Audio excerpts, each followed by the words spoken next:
So we wanted to buy companies where we wanted to hold them for 30 years. I'm 52 now. I want this to be my last job. So I want to own these companies until I'm 85. What that actually is and maybe your thesis behind it. You can make just as much money, if not more, by holding a business for 40 years as you can by selling it after 5 and then going and doing it again and selling it after 5 and doing it again and selling it after 5. How did you find investors that kind of aligned with that? The other thing I was crazy about private equity is that people raise a fund and then they're waiting like 5 to 7 years to sell a business. So for that 5 to 7 years, they don't really have a proof point. Distributions have been our proof points. We bought businesses in 2022 and we paid distributions in excess of tax in 2022. And so we're paying distributions twice a year. I'm curious, given how much you guys have been able to grow your overall portfolio, are there any levers that you guys consistently pull maybe that first year post-acquisition? Tell everybody our strategy the first year is don't get up. Hey everyone, it's Helen from SMB Deal Hunter. Today we have Ryan Sullivan with us. Ryan is the managing director of North Park Group. They've closed 6 acquisitions since 2022, including 5 platforms and 1 bolt-on. And Ryan also has a really diverse background as a CEO and president and P&L owner himself across different industries. I'm really looking forward to hearing more about Ryan's story as well as North Park Group. So Ryan, it's good to have you on today. Awesome. Thanks for having me. Ryan, let's start with your background. Before getting into this whole lower middle market, SMB space, what were you doing? What kind of prompted you to get into ownership yourself? Maybe a long story, but I guess I was born an engineer. So I went to school for engineering, undergrad in mechanical engineering, and then I got a master's in electrical engineering and an MBA. So a whole lot of paper. That's probably because growing up, my mom actually graduated college like 6 months before I did. So I got to watch her kind of struggle through her professional life, not having a piece of paper. So I figured I'd get all the pieces of paper I could find, basically. So I started out my career as an engineer. And honestly, just took every job where somebody was willing to pay me more money. So it wasn't real thoughtful. It just basically every time somebody wanted to promote me or offer me a new job, I just was willing to take it. I wasn't really trying to go anywhere.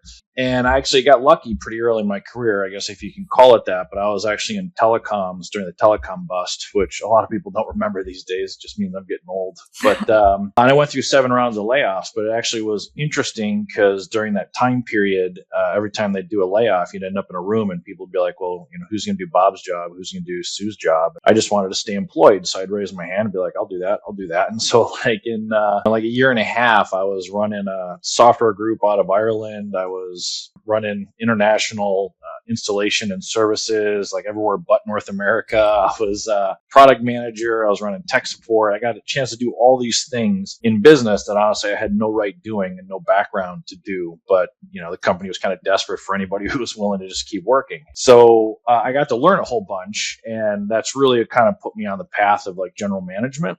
And then I left telecoms and I was like, I'm going to move into building products again, because they were willing to pay me more money, but also building products up until then looked real stable, right? So this is probably like, 2002, 2004. What could possibly go wrong inside of building products? And lo and behold, they had the largest housing market downturn in U.S. history while I'm at James Hardie Building Products. And, those 2 experiences taught me a lot about business. It taught me, the good times, but also the bad times. It taught me how to manage a company through bad times and how to maybe not get drunk on the good times. And it also taught me a lot about the responsibility that people have when they're running a business. All those employees they're on the hook for the decisions and the things that management or leadership does, and so a lot of those layoffs were not caused by the people getting laid off. It was caused by people in a boardroom or the economy or something outside of those people's control. And so that also left with me a big impression about the responsibility of ownership and guiding a company and how to do it safely, both for the company and for the employees and for investors and kind of everybody involved. And so, for the first, 30 years of my career, it was just corporate America, right? It was like any job to get promoted, move up the org chart kind of thing. And then I got a chance to run a holding company that was actually my first chance to run multiple businesses at once, which was pretty cool. And to their credit, they kind of just let me do whatever I wanted to do with the portfolio. It wasn't worth much when I joined. So I got a chance to sell a business unit, buy a bunch of business units. And that's really where I got into M&A. And it was a safe place to do it because I was obviously playing with somebody else's money. and it's still kind of corporate America. And I was basically buying companies very similar to what we buy now, kind of 500,000 to 3 million in EBITDA, cash generating businesses, all in manufacturing because that's my background. So when I left there, basically took my exit check and decided to kind of follow the same strategy, largely because my partner, Greg Topol, talked me into it. And that's really when we went on our own. So up until then, I was, up until I formed North Park Group in, December of 2021, I was basically a corporate person all the way. Wow. It's been just about 5 years. Was there a specific moment, or was it really your partner just saying, hey, we should do this for, No, I tell her, I got fired twice, never for performance, usually for politics and changes in corporate strategy or changes in ownership or, whatever it was. And, so it doesn't matter how high you get in an org, you're not necessarily in control of your destiny, your position. And so when that happened to me the second time, I was kind of like, that stinks. I just spent, 4 or 5 years building something and then you're out. And, I was like, I don't want to go do that again. I don't want to build something again for somebody else and then be out type of thing. And so that's when Greg's like, hey man, like we're good at this. Like we should just keep doing it. And I was like, I got a little bit of money, but I don't know if I have, 8 to 10 companies kind of money. And, So he's the one that talked me into it. Then we were very uneducated when we started North Park Group. We basically did 300 phone calls with different people that would answer the phone and asked them, 100 stupid questions and ask the same question, 30 times to 30 different people, and you get 20 different answers. And eventually we put a strategy together for North Park and figured out how we'd go buy and fund and structure deals. And we were so naive. Like we didn't know about like buy and build. We didn't know about the ETA space. Like we didn't know anything. We were just corporate guys that were like, okay, fund it like PE and build a portfolio. And so a lot of the way the portfolio is structured now comes from like very much like what Greg and I wanted to accomplish, which is a personal decision more so than a business decision. But it was an interesting process. You guys had these 100 phone calls. You researched a lot, dug in. Tell us, you guys have a really unique sort of model in this space, I think. Tell us about what that actually is and maybe your thesis behind it. We wanted a few things when we started. We wanted control. Right. So we didn't just want to find deals and be an independent sponsor and do a deal and not really have control of the company. We didn't want to end up with a board. We didn't want to work ourselves back into being employees. Like we wanted to have control. We wanted to stay in segments that we knew and understood. So manufacturing, industrial distribution. And we wanted to create a diverse portfolio because we were putting a lot of our own money to work. So we didn't want to go down the path of buying 6 plastic injection businesses to put them together, because we also didn't want to exit, because an exit implies you got to start over or you're done working or whatever it is. We believe in long-term ownership. So we wanted to buy companies where we wanted to hold them for 30 years, right? I'm 52 now. I want this to be my last job. So I want to own these companies until I'm 85. I want to hold them for 80 years type of thing and have somebody else be running the portfolio, partly because I also think that's best for companies and employees and suppliers and communities. Like I don't know that selling a business every 3, 5, or 7 years is really actually what's best for that business over the long term. And I'm convinced that you can make just as much money, if not more, by holding a business for 40 years as you can by selling it after 5 and then going and doing it again and selling it after 5 and doing it again and selling it after 5. Like if you have a good company and you understand it and you run it well, I think you can make just as much money holding it for 40 years. And so we didn't want to have to sell. So that instantly changes a lot of things about your structure, right? If you're going to hold a business for 40 years, you need a certain type of investor, you need a certain type of debt, you need all kinds of stuff. We're pretty risk averse. So we did not want to do the SBA 1090. That to me seems like a lot of risk depending on the business. I'm used to J curves after an acquisition. I'm used to businesses going backwards. I'm used to building product crashes and telecom market crashes, right? So if you're going to hold a business for 10 years or for 30 years, you better plan a really bad market for a period of time. And so that to me is scary. So how did you guys end up, thinking about structuring these deals then? You mentioned, you probably didn't have enough money for 8 to 10 deals, do 8 to 10 on your. I wanted to put like $2.5 million to work, and then I wanted to buy companies of a certain size, right? So typically more than 30 people, average $1 million of EBITDA. So your transaction size is, call it $4 million plus closing costs. And then I like owning the real estate. And a lot of people that we're buying businesses from want to get rid of the real estate. So we buy all the real estate as well. So, our average acquisition is $6 million. And so with 2.5, I could either put a ton of debt on and maybe buy, 4 or 5, or I could bring in investors, and then I could use my 2.5 to go across kind of 10 companies. And so because, again, my background, I'm a big believer in diversification and not putting all your eggs in one basket. So I very much wanted to buy 10 and have it be a diverse portfolio.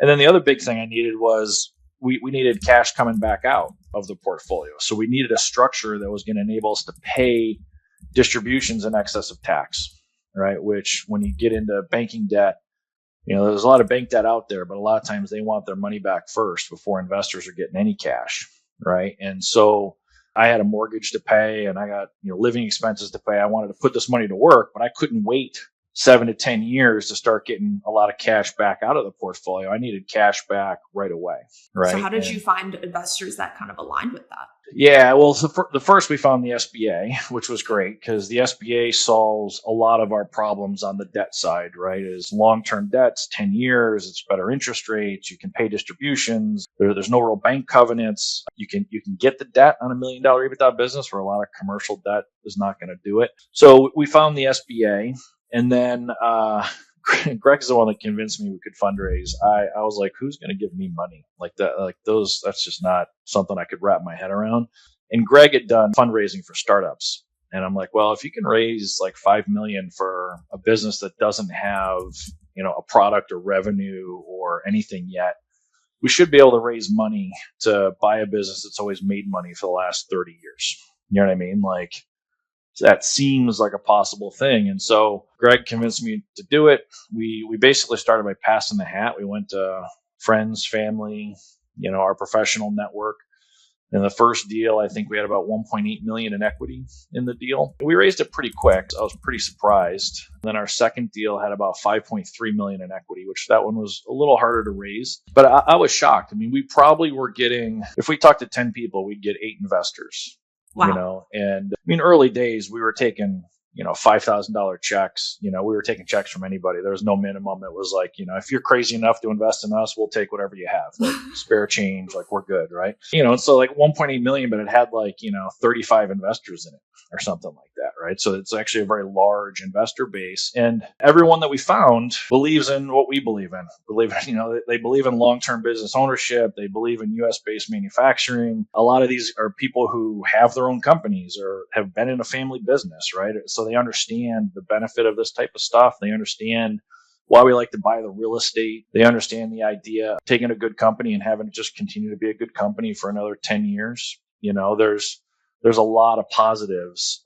And so we were just really successful finding a core group of people who believed in what we believed in from a business perspective. And then, Greg and I had the track record in corporate environments and with a lot of these people about being good at running these types of businesses, right? I mean, we weren't going off to do something we'd never done. Like, we're running businesses like we've been running for the last 20 years. You know what I mean? So we had the track record. And then, the other thing I was find crazy about private equity is that people raise a fund and then they're waiting like 5 to 7 years to sell a business. So for that 5 to 7 years, they don't really have a proof point.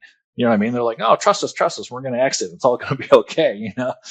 And I said, Greg, if we're going to do this, like, we need a proof point like right away. And so distributions have been our proof points. We bought businesses in 2022 and we paid distributions in excess of tax in 2022. And so we were paying distributions twice a year.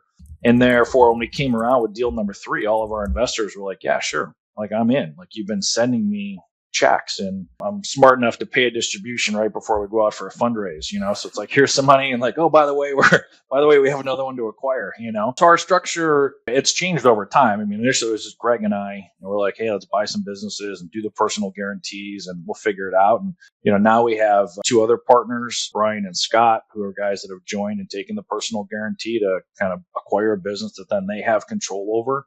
And so really the portfolio at this point is like, it's solo operators that are buying a business, taking the personal guarantee. They have control of that business. They're all separate legal entities. We're not legally a holding company because we got to comply with all the SBA rules. We just choose to run them together. And that's because our belief is that 5, 6, 10 small companies are a lot stronger together than they are apart. So we run it like a holding company, even though they're all separate legal entities. And so we're able to share resources, we're able to share knowledge, we're able to buy things better, put all of our employees into one legal entity under a PEO. And so we have one 401k plan, one set of health benefits for 250 people instead of doing health benefits 5 times for 50 people, right? And all of that stuff builds some scale. And it also then makes it a bit more efficient doing all the back office stuff that no one really wants to do when they run a business. Like no one really wants to do a 401k fiduciary meeting or payroll, right? They want to make things and sell things. They don't really want to deal with taxes and stuff like that. And so we put all that stuff together so that then the people that have control that are running the businesses, they can spend more time actually running the business and not doing all the things that you have to do when you own a business. Right? We try to take as much of that stuff off of the operators as we can. How are you solving for the $5 million SBA cap? As you're bringing on these operators, is the way to scale up for you guys just bring on additional partners, or how are you thinking? Yeah, basically. Yeah, it's just additional partners. I mean, I've done 2 personal guarantees. Everybody else has done 1. We're diversified, so we're all in different SIC codes. Like in theory, I could go take another one in a different SIC code and take another 5 million. At some point, the banks still start looking at you and you're like, how many personal guarantees do you have? You know what I mean? Like they're still looking at my personal balance sheet, right? So our way to scale is basically more operators that have control of their business. And so we're in the process of buying two companies. Both should close, end of April, beginning of May. And it's 2 new platform companies, basically. And so each one, we have an operator joining. It'll scale up the portfolio again. And are you bringing on the operators first or the deals first? How do you guys... All the above. I mean, at the end of the day, we're outsourcing. And so if I find a deal that I really like, I'll go down the path. And then we either go back to people that we know that are operators and say, hey, is anyone interested in this deal? Or we'll find a way to acquire it inside the portfolio and then hire somebody to run it. Like we can do that as well. And then we have other people where we just partner with them to help them search. And we were like, okay, so, Brian's a good example. Brian and I probably worked for about 1.5 years to source this deal. He wanted to live in Chagrin Falls, Ohio, which is great, but doesn't result in a big radius for companies to find that matches background to the right size, blah, blah, blah. But, so it took us a little over 1 year and we found one. And then when we found it, we acquired it together and did it underneath North Park. And so we do everything from partner with people to do a search that matches them to we go out and find businesses on our own and then take it out to operators we know and to see if one of them wants to actually be the lead on it. What do you look for in these operators? It's got to match the company. I mean, I think part of the secret or part of our success is matching the operator to the company. Well, actually, Ben's a great example. So we're in the process of buying a company in Illinois because it's not closed yet, so I can't say the name. I found the deal, negotiated it. I actually interviewed Ben to run one of our current companies because I was looking for a business president for one of our current companies. And he's a great guy. And I said to him in the interview, I said, I think you'd be a bad business president for Dickey Manufacturing. I said, but I think you'd be great for this other company I'm looking at buying. And he was like, yeah, I'm interested. And I was like, okay, cool. So once I got it under LOI, I went back to Ben and I'm like, hey, I got it under LOI. Like, if you want to join, it's yours. And he's like, awesome. And that company is like a 95% match to Ben's background and things he's done in the past, his experience, what excites him, the type of company he would really love, right? Like all of those things are a match because he's basically been in that industry for 10 years and he loves it. So you definitely have to match the operator with the business or the business with the operator. And we're obviously looking for people that have a certain level of experience running the company that they're wanting. I mean, that they want to run. I'm not a huge fan of kids right out of undergrad. I've seen them do it, and they're sometimes they're very, very successful, right? It's just when you're bringing 4 or 5 million of investor money to the deal, you got to have an operator that people are going to look at and say, yeah, that aligns with the company. We see how that person can run it. That makes sense. I think one thing that's really impressive is your guys' track record. Can you speak a little bit to that? And also, what do you mentioned kind of the operator. What else do you kind of attribute that to? We buy well. I mean, obviously in M&A, like if you buy bad, it's a long, it's a long road to work your way out of a bad purchase. I had bought, 10 companies before we formed North Park. So we've done enough transactions that we understand what a good transaction is and a bad transactions and all the deal terms and what's a good target and a bad target. So we had a good bit of M&A experience going into it. So we buy well, and part of buying well is not just the purchase price. It's all the deal terms, and maybe even more importantly, the partnership with the seller, right? Like we tend to buy companies where the sellers love us and they're coming back 2 to 3 years later, and they're still coming back to the holiday party. They've sold to us for something other than money reasons, right? They've sold to us because we're going to take care of the business for decades because we're buying the building and the business. We're giving them full liquidity. They're selling to us because they know we're going to take care of their people, right? And we're not going to just try to retrade the business in 5 years. And so a lot of times, like post-close, the sellers will finally show me the other LOIs that they got, and we're typically not the high bid. Like we're typically, I was almost 10% lower than the high bid they had, right? And so they traded off a good bit of money to go with somebody who they really liked and trusted in the process, not just the highest consideration in the LOI. And then, we've basically closed every deal we've ever done except for one. We had a seller who just 2 weeks beforehand decided not to sell. They're just nothing. And I've never retraded a deal. So if we sign the LOI, like we close per the LOI. Like we don't do diligence and then come back and say, oh, hey, we found some stuff. We got to renegotiate. We got to move some stuff around. Like if we sign an LOI, the negotiation's done. We put everything in there. And so the people view us as funded. They view us as having done a lot of transactions. And so at this point, we bring in a lot of confidence to a seller that if they sign with us, the deal is going to get done and those are the terms and it's going to close. Right? And especially in SMB space, I think there's a lot of broken deals. Yeah. You know what I mean? And we do a ton of diligence ahead of time. So like if we're signing an LOI, we've almost kind of done all the diligence on a deal. Like we do a lot more than other people, I think, in this space, like pre-LOI. So by the time we're into diligence, we're just making the lawyers happy. We're not actually finding anything out about the company. Tell us some of the things you are doing, pre-LOI and diligence. We'll do basically everything. We'll have done our own kind of internal Q of E. We'll have gone through taxes and all the financials. We've gone through the org chart. We've gone through commercial. We understand how they run their business. It's a lot of work. We've basically already done the whole information request that you would typically do post LOI. We figured out health insurance. We figured out the 401k. Like we figured out everything. And that's what's in our model when we actually go sign the LOI. So we've basically fully done diligence, which for a lot of sellers doesn't work, right? Like we go to a lot of sellers and we're like, hey, we want all this to get to the LOI. And they're like, oh, it's too much. I don't want to do that work. I'm like, well, then we're just not a fit. Like, that's cool. No problem. But I'm not going to sign an LOI not having done the work. You know what I mean? And yeah. So, and paying lawyers, we're not paying accountants. Like we do it all internally. But we've basically gotten through to the point where when I sign an LOI, I kind of feel like I could go in and run the business if I had to. I'm curious, you bought 10 companies working before North Park. How's that been different from buying with your own capital with investors? It's a lot more stressful.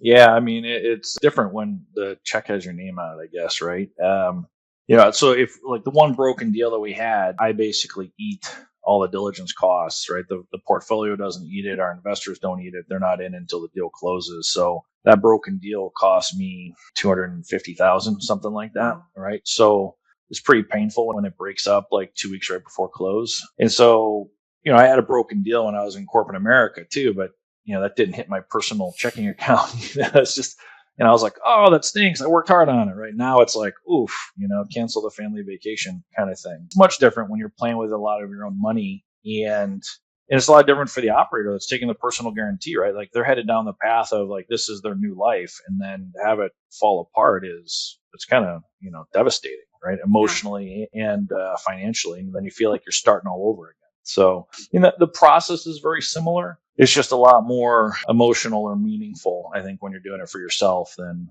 when you're doing it in corporate America.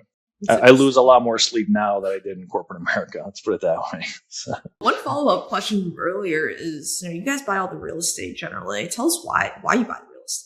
I view it as like risk reduction. I'm big. I don't love risk, which is weird in the M&A space and small business space. So I do as much as I can to reduce risk basically in the deal. And owning the real estate reduces the risk because A, it's a good asset.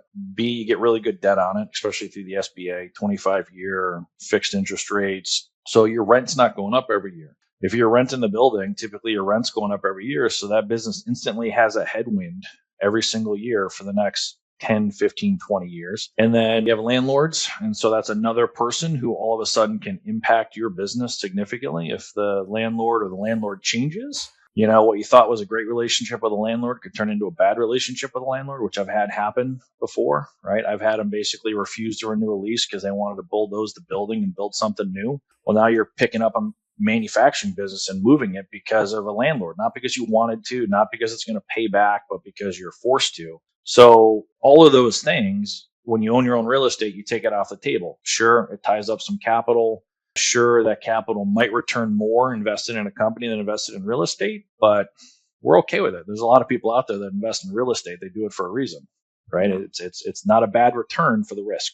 That makes sense. And I'm curious, going back to your very first deal, did you know at that point that you guys were going to build out this kind of holding company? Did you know that you were going to make multiple acquisitions? I think a lot of people, when they go into their first acquisition, they talk about building a whole co, buying a lot, then they never actually get there. And you guys did it. Yeah. Well, when Greg and I first formed, I'm like, hey, we got to buy 6. Like if we don't buy 6, we're gonna have to get back out. And I knew that for a few reasons. One is I know I'm not the best person, nor does it super excite me to actually get out of bed every morning and go to the same small business to run that small business. Like I'm not actually the best person for it.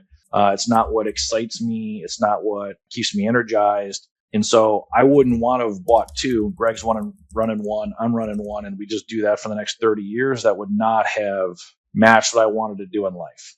Right. So for me, for this to be successful, I had to buy 6. We had to build enough scale. Otherwise, I would have just sold it all and gone back and done something else. Right. And Greg was very much the same way. So we went into it knowing that we were going to buy 6 businesses or more. We had a path financially to get there. We knew, therefore, that we were taking personal guarantees and we were going to have to hire somebody to come in and run that business.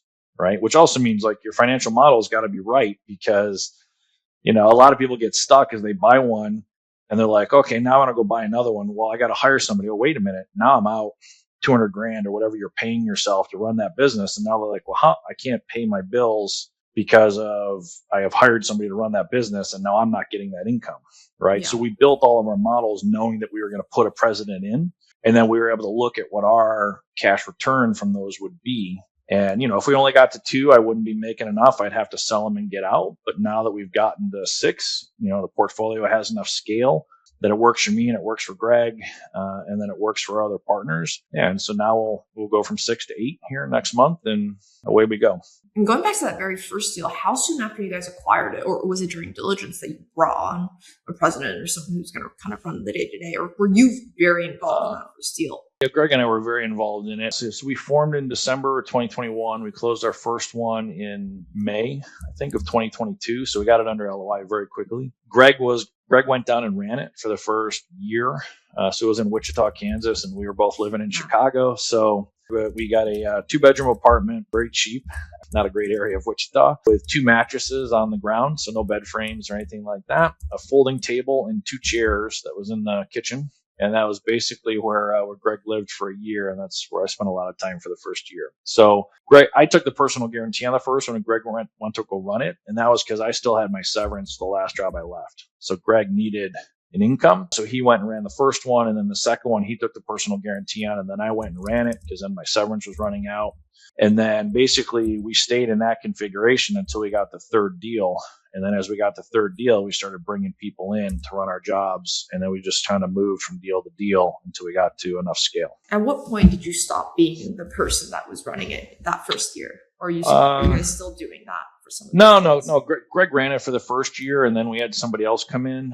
Dickey Manufacturing, I hired somebody before we even acquired it. That's the other one I took a personal guarantee on. And then Phoenix Electric, we probably ran Phoenix Electric for probably 2 years before we hired somebody else to come in. It had a great general manager in it, though. This guy, Alex, has been honestly running the business for 30 years. So Phoenix was kind of in a position where it could pretty much run itself with the exception of just some oversight, which is what the sellers historically had done. So we probably got lucky that Phoenix was, pretty much 90% turnkey when we bought it. Because that then freed us up to search for the next company and do a lot of things. We weren't actually having to run Phoenix day to day. How are you guys incentivizing these general managers or presidents to actually feel like owners, right? If they're not the ones taking on the PG and owning Yeah. the majority of the business?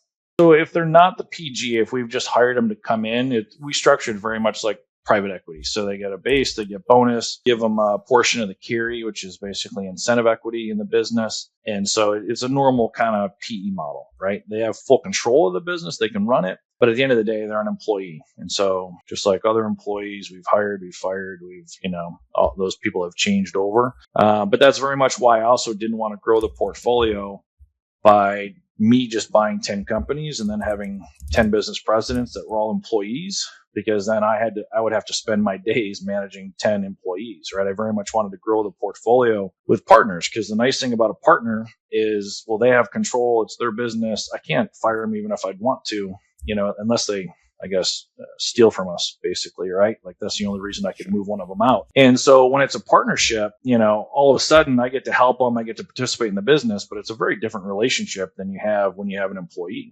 You know what I mean? So we have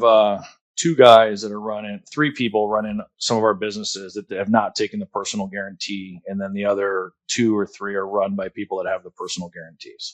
And the nice thing is, even if they have the personal guarantee, they can hire somebody else to run that business for them, but then they have to take care of it. I don't have to hire somebody to run that business. They do. They have the control. They have the PG. It's their business. You know what I mean? And then everybody in the portfolio, whether they're an operator or they've taken the personal guarantee, is their reward system is kind of blended across the whole portfolio. So they're getting incentive equity in the whole portfolio. They're getting some of the management fee for the whole portfolio. So everybody actually cares about the whole portfolio, not just their individual business. And I did that mainly because I'm such a big believer in diversification. It's one thing to take a PG and acquire a business. Well, now that's 100% of like your upside, your net worth, like is that business. And I didn't want to do that to myself. And so I didn't want to have it done to my other partners. So when we partner with somebody to buy a business and they do the PG, they get a big chunk of incentive equity in the business that they did the PG on, but they get some incentive equity in every other company in the portfolio, right? Mm-hmm. So they're instantly diversified. And then their management fee is not just linked to the company they're running, it's actually blended across the whole portfolio. So if their business doesn't grow, but the rest of the portfolio doubles, well, their management fee is going up and their incentive equity is worth more because they have incentive equity in every company. And so as a result, like, everyone cares about all the other companies in the portfolio because they're actually, invested in or have upside potential in all of those companies. Does that apply to your investors as well? Or how do you guys structure terms with your LPs? Yeah, most of our investors are invested in every single deal we do, which is great. Like when I talk to somebody about investing in North Park, I basically tell them like, they'll say, "Oh, I got 200,000 I want to invest." I'm like, "Well, 200,000 3 times or 200,000 total?" And if they're like 200,000 total, I'm like, "Cool, do 50,000 per deal." And I want you spread across multiple businesses because we like our investors to be diversified. And then also I want whatever money we take from people to be an insignificant amount of money for them, right? Which is a very different number for different people. We have a guy that writes us $500,000 checks, and that is an insignificant amount of money for him, and I'm good with that, right? And we have other people that write $50,000 checks, and that's insignificant money for them. I don't want an investor being in on something that they view as material for their portfolio, right? And I want them in multiple companies because buying companies is hard and running companies is hard, and not everybody has a good year every year, right? Yep. And so if they're in 4 of our companies, one of those companies is probably having an amazing year, one's having a bad year, and 2 are having an average year. That's just the way the world works. And so then when an investor looks at North Park, they're looking at the portfolio. They're not looking at individual companies. It's almost like they invested in a fund. They're looking at the returns from the fund. It's more annoying for the investors. They get 5K1s instead of 1K1 and all that kind of stuff, right? We got to do tax 5 times. They get, so there's definitely some annoyance to our structure. But investors love it. And most of our investors don't even remember which companies they're in and which ones they're not and how much they're in for in each company. They're just getting distribution checks. If we do 2 distributions a year across 5 companies, they're getting 10 checks from us. Like it's all, it lost in the wash at that point. They just like the fact that they're getting a certain amount of cash back. relative to what they invested. And how do you structure? What are the terms that you guys structured with your investors? Oh, yeah. Is it the same or different? It's the same. It's the same across every deal, and it's the same for every investor. So we don't do any side letters or any special terms. I got the Dr. Seuss thing on the wall behind me. I have kids. So there's a Dr. Seuss one, a person's a person no matter how small, which is a big part of my belief. Whether you're running a business, the person driving the forklift is just as important as the CEO and vice versa. You can't run the business without them. And investors are the same. A $50,000 investor is the same as our $1 million investor. So everyone gets the same terms. We structure our deals like private equity deals. So we do a 10% of unadjusted EBITDA management fee that we get to run the portfolio. And then we get a 25% carry, which is basically our incentive equity pool. And we did that mainly because when we first went out to investors, I was trying to do kind of the ETA thing with a step up and blah, blah, blah. And most of our investors were like, what are you talking about? Like, we don't understand what any of that is. But all of them had invested in PE deals, right? So they understood the PE structure. So I was like, okay, let's go with that. And it worked for us financially. And so those are our standard terms across all of our deals. And they get an 8% preferred return. So first cash out is paying back the equity and then the preferred return, and then we get into the carry, basically. And do you guys invest personally in each deal as well? Or Yeah. Is it... Yeah, we do. Yeah, like I'm invested in all the companies. Greg's invested in all the companies. Everybody who becomes a personal guarantee inside the portfolio has to invest in every future company, and that way, again, they're diversified across the whole portfolio. And we're typically 5 to 10% of the equity in a deal, just depending on the size of the deal across all of the kind of North Park Group people. And so the person taking the personal guarantee doesn't have a certain amount of equity they have to put in. It's just dependent on their balance sheet. We like it to be material to them, but $50,000 is a lot of times something that's material to a lot of these people when they're buying their first business. I'm curious too, I'd love to hear about some of the war stories. These, obviously you bought businesses before, but tell us about some of the more unexpected moments, post-acquisition. That's a good question. I don't know. I guess I'll try to give you one maybe horror story and one happy story. I guess when we bought, I'll give you the happy one first. When we bought Neverleak, a business down in Mississippi, which is actually kind of an interesting process. I saw the book. I saw Mississippi. It had like 12 employees, and so I passed. I was like, it's too small. It's the middle of nowhere, Mississippi. Like whatever. Too busy, pass. And my partner Scott, we were looking for a business to acquire, he saw the book and he's like, yeah, I really like this one. I was like, if you want to waste your time going to Mississippi, no problem. And he's like, well, you realize it's like 15 minutes from the Memphis airport in Tennessee, right? I'm like, oh no, I didn't actually map where it was. I just saw Mississippi and like ruled it out, right? And Scott goes down and he looks at Neverleak, and it turns out it's got like 12 employees because all the manufacturing lines are pretty much completely automated with robots, right? So these things are pumping units out. Really advanced, like small company, right? Like I was assumed they had, hand stamping stuff, and like the line's going from roll to like finished product. And so Scott goes and sees it. He's like, dude, I really like this business. And then we met the owners who were sisters. They had taken over the business from their father as their father passed away. So they had run it for a decade or so. Just great people. And again, they could have sold their strategic for probably more than we paid for it, but they knew a strategic would just shut the site down. They would just move it.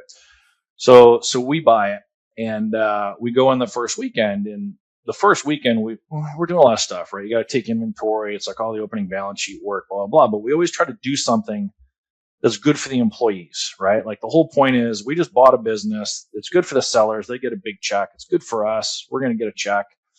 The employees are just scared, right? Like the employees are like, who are these new people? They don't live here. This guy's moving from Phoenix to run this business.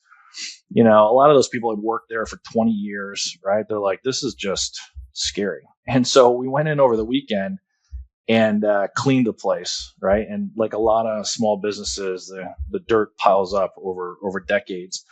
And we painted the break room. We painted the entryway, right? And so my wife was there, Scott's wife's there, right? And we spent the weekend painting walls and stuff like that. And then we're there Monday morning. We got donuts, blah, blah, blah. People walk in, and just the look on their face as they walked in and saw that we spent our weekend painting the break room. It's their break room, not the office break room, their break room, and putting some new appliances in it. And like, they're just like, oh, okay, like this is actually going to be good for us, right? And then they didn't have health insurance. They didn't have a 401k. So we put health insurance in place. We put a 401k in place, which all was in our model, like before we even did the LOI. Yeah.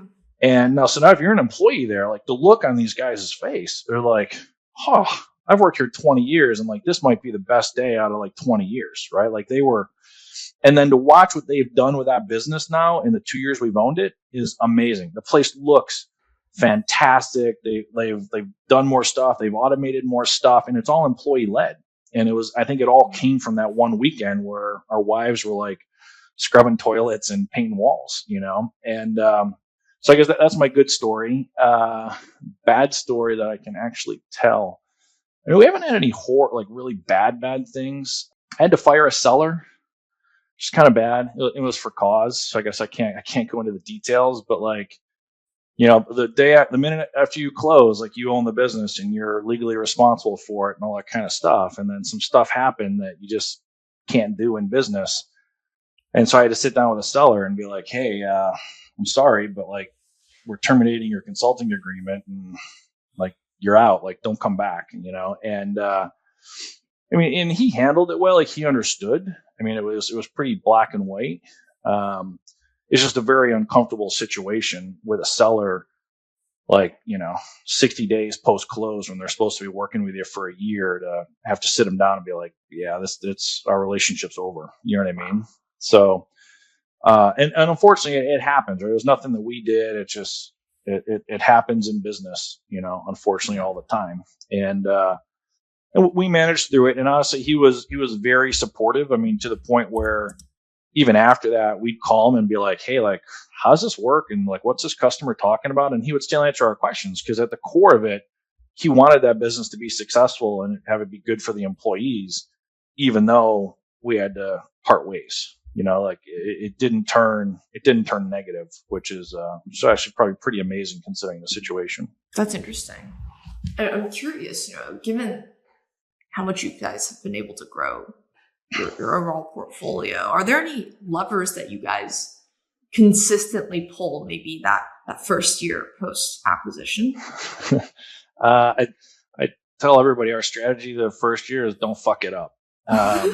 So some of them have like t-shirts made, like, but I mean, my view is we're buying companies that sometimes, I think the longest one had been around like 89 years when we bought it. Like we're not the smartest people in the room.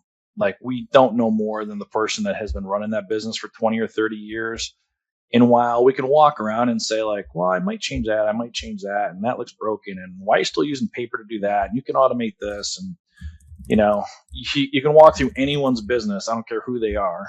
Go walk through Tesla and you'll probably find 100 things that you think are stupid, broken, and wrong that you could fix, right? What we do is we resist messing with any of those things for like the first 6 months to a year, because what we bought was $1 million EBITDA business, and what we needed to be in the first year is $1 million EBITDA business. And a lot of times we should probably just take the time to learn and understand that business and really get to know the people and really get to understand why it is that way and what have they tried in the past and all those things before we start trying to pull levers, right? So if anything, we are patient, almost maybe to a fault, where you're like, hey, we could be farther along, we could be growing more if, but I'm just risk averse. I'm like, hey, how about we just trust that the people that have been doing this for 20 years, like actually knew what they were doing, you know, and why don't we get to the point where we can repeat what they've done for 20 years, and then we can try to do something new. But trying to do something new before you can repeat what they did for 20 years, that to me sounds overly cocky and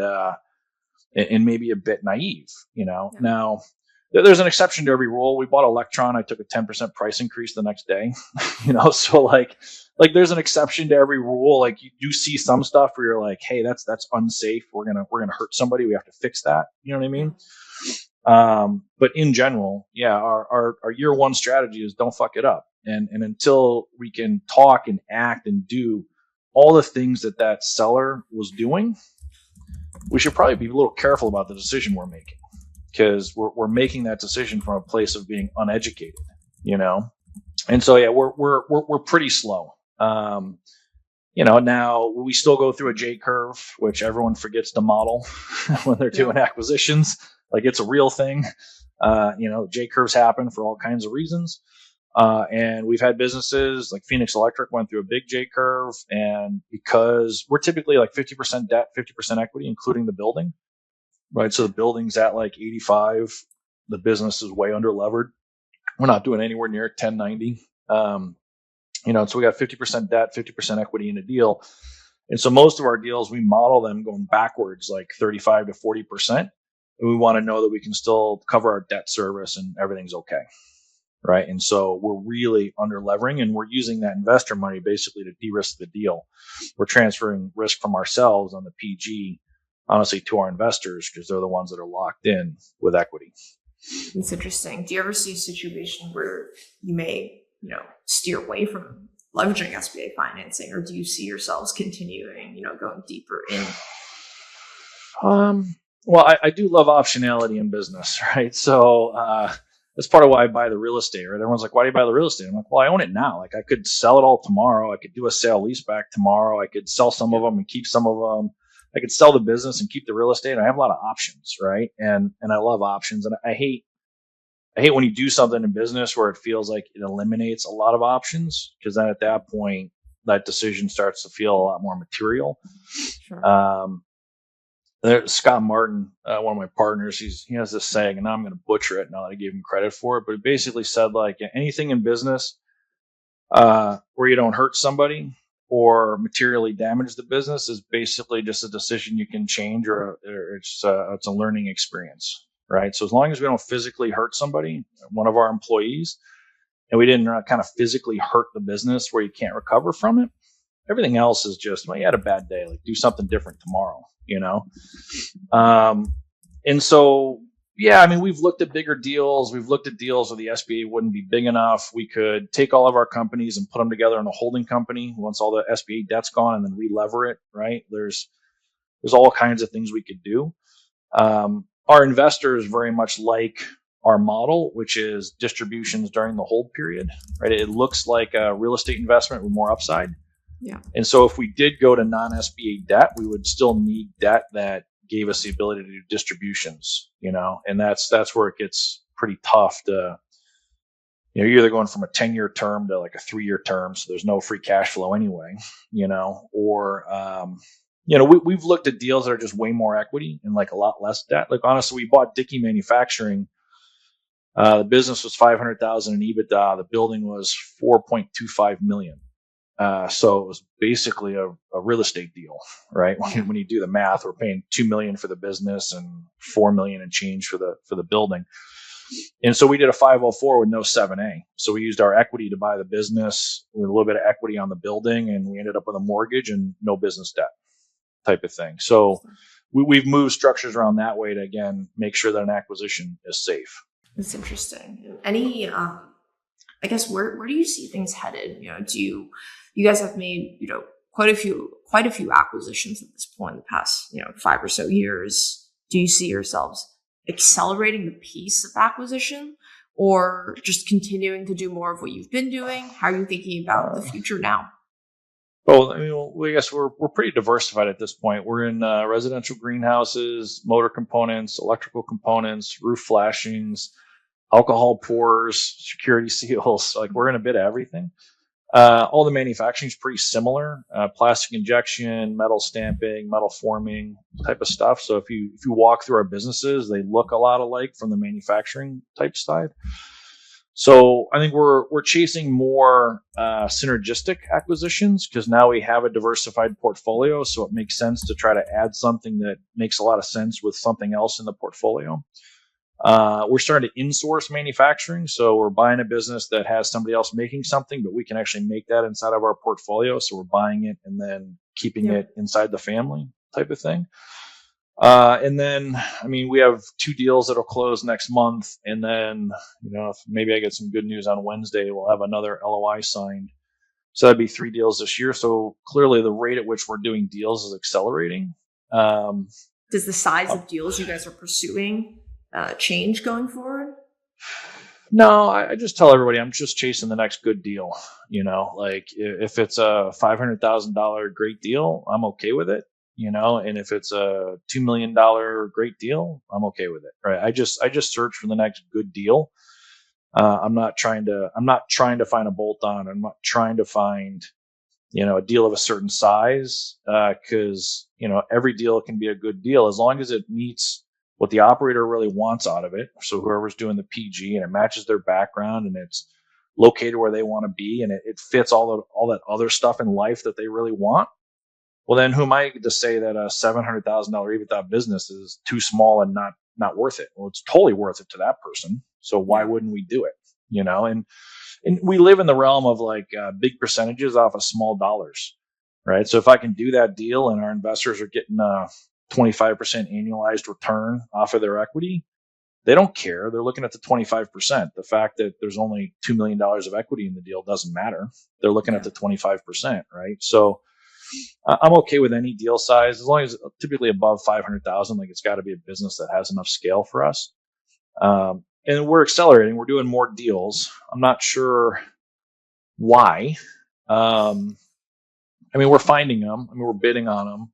I did finally bring in like a real M&A person. So I think that's helping us with the resource load. And again, we got to the size where all of a sudden we can fund that inside the portfolio. So that helps. And I think we know more people and more people know about us. I have operators that call me and they're like, "Hey, I got a deal. I want to do an LOI. I'd rather do it with you guys." And so we get more deals to look at to try to work through with people. We've probably bid on probably 5 this year that was an operator brought to us and wanted to do it with us. We just didn't win them. You know what I mean? So, and the operator didn't win them. Right? So like, again, you bid and bid and bid and you just keep looking. So part of it, I think, is podcasts like this. We meet people, we meet more investors, and we've got more available funds. We meet more operators, we meet more sellers. And so the more people we meet, the more the stars align and we find a good acquisition.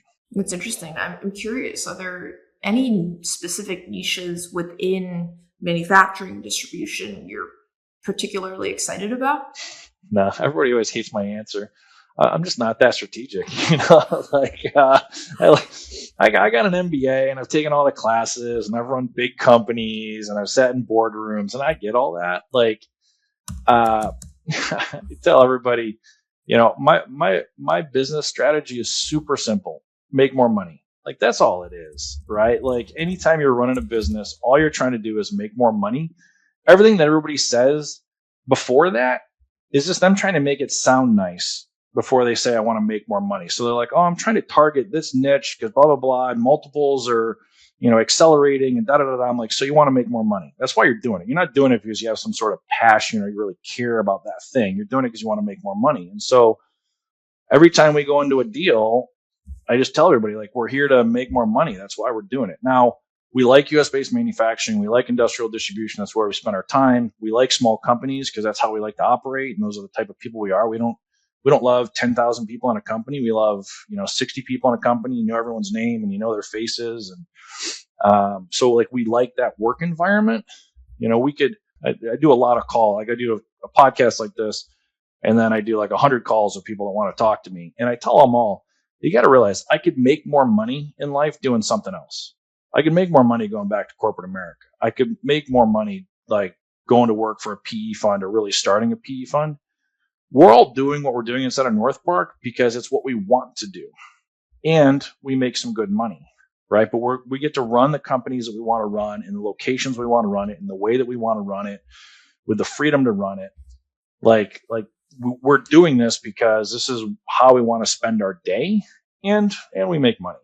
But we're not in this to just for the dollars. Like we're in it because Brian wanted to live in Chagrin Falls, Ohio, because that's where he wanted to raise his kid. That's where he grew up. That's where he wanted to raise his kid. That is his number one thing, is not how much money he's making. He can make more money going to do something else as well. He wanted to live in Chagrin Falls, Ohio to raise his family. We found him a business that enabled him to do that and provided him the economics that were okay for him to raise his family. So we got all the stars to align, right? That to me, huge win. That's actually why we do what we do.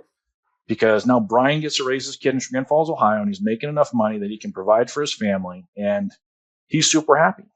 He may not be Elon Musk anytime soon, but like if that was Brian's number one thing, we would have gone and done something else for him.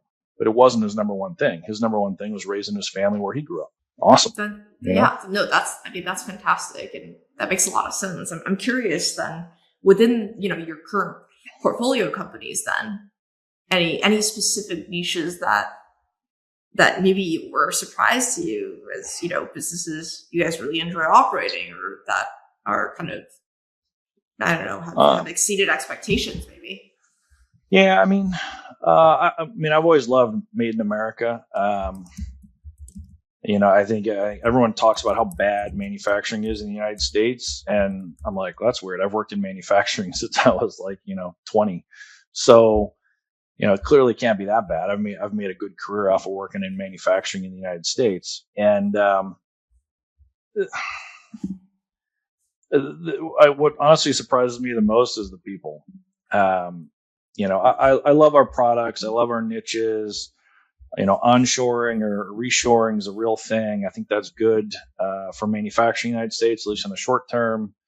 I don't think tariffs help because everything's so much more expensive and it's bad for demand. But what blows my mind is the impact it has on the people. Okay, so we bought Phoenix Electric, located right by Wrigley Field, so not a good place for a little manufacturing business. Great if you love baseball, not good for manufacturing. So when we bought it, we knew we'd have to move it. And we worked that out with the sellers. They owned the building. They're going to turn it into condos. We moved that business, and I found a building that reduced the average commute time for all the employees. So I could have gone to Wisconsin, could have gone to Indiana, could have gone to Mexico, probably made more money. But instead, we bought a building, and it was a vacant manufacturing building. So we move into it, and there's residential right on the other side of the street, which I'm like, that's not great. I don't want a bunch of neighbors that are mad at us. So we threw a party, and we invited all the neighbors. And we ended up with 3 people there who live in that neighborhood, who used to work at the company that went under, that resulted in the vacant building. They worked there for like 20 or 30 years. And those people were so happy to see manufacturing back in that building and back on that street, because that's where they had grown up. That's where they raised their families. That's where they paid for their houses. That's where their kids went to school. And they hated seeing that vacant building that they worked in for 20 or 30 years. So we end up with these people that are walking us through the facility. They're telling us stories about stuff that happened 15 years ago in that building. That to me is some of the coolest stuff that we get to do. And if anything, that's probably what surprised me the most about the portfolio, is how often I get to see things like that, when it's not really what I expected. I thought we'd buy businesses, run businesses, maintain the legacy, but actually seeing the impact on people, honestly makes it worth what we're doing a lot more than even the dollars. That's very, very heartwarming. I love that. That was a kind of, great segue to my final question here. You bought, businesses before. Is buying it on your own kind of what you expected it to be going into this? No. Yeah, no. Like I said, I lose a lot more sleep now than I did before. The downside of having investors is I know all those investors, right? I see them in the neighborhood. They come to my house for parties. Some of them were at my wedding, right? Some of them are fraternity brothers that I've known for 30 years, right? If we screw up, I have to still see all these people. They're not going to let me forget it, right? And so the responsibility level, I think when you run a company, is very, very high. The responsibility level when you own a company is exponentially high. Not only because of the personal or financial impact on your own family, but the ownership that you feel is much, much higher.